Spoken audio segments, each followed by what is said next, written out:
తల్లి గర్భంలో నుండి బయటికి రావడానికి ప్రారంభమైన పోరాటం ఈ లోకయాత్ర ముగిసే వరకు మానవ జీవితం ఒక పోరాటమే. పోరాటం లేకపోతే ప్రాణం లేనట్టే. పోరాటం చేయకపోతే మరణం చేరువైనట్టే. పోరాటం విజయాన్ని ఇవ్వకపోవచ్చు, కానీ శత్రువు గుండెల్లో గుబులు రేపుతుంది. అందుకే యుద్ధభూమిలో పోరాటం కంటే శత్రువుని గుర్తించడం ముఖ్యం. శత్రువును గుర్తించలేని నీ పోరాటం శక్తిహీనమైపోతుంది. స్నేహితుడా, నీ శత్రువు ఎవరు? నువ్వు ప్రపంచానికి హీరో, కానీ నీ శరీరం దగ్గర జీరో. నువ్వు చెప్పిందే లోకం చెయ్యాలంటావు, కానీ నువ్వు మాత్రం శరీరం చెప్పిందే చేస్తావు. నువ్వు బాసువో బానిసవో.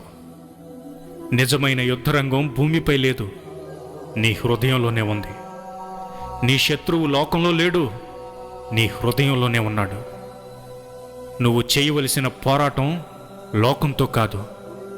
నువ్వు పోరాడవలసింది లోకులతో కాదు. నువ్వు పోరాడవలసింది నీతోటే. నువ్వు జయించవలసింది నిన్నే. నిన్ను నువ్వు జయించగలిగితే ప్రపంచాన్ని జయించినట్టే. శత్రువుతో యుద్ధం చేయనివాడు సైనికుడు కాదు.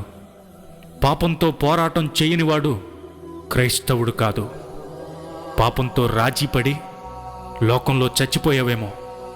సైనికుడిగా ఉండాల్సిన నీవు శ్మశానంలో కలిసిపోయావేమో.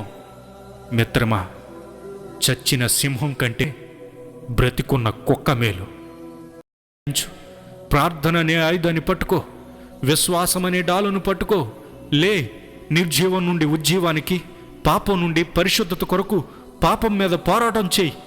బలహీనతల మీద పోరాటం చేయి. విజయాన్ని పొందే వరకు, నీ తుది శ్వాస విడిచే వరకు, సాతాను తల చితక త్రొక్కే వరకు ఈ పోరాటంలో నీ పరుగు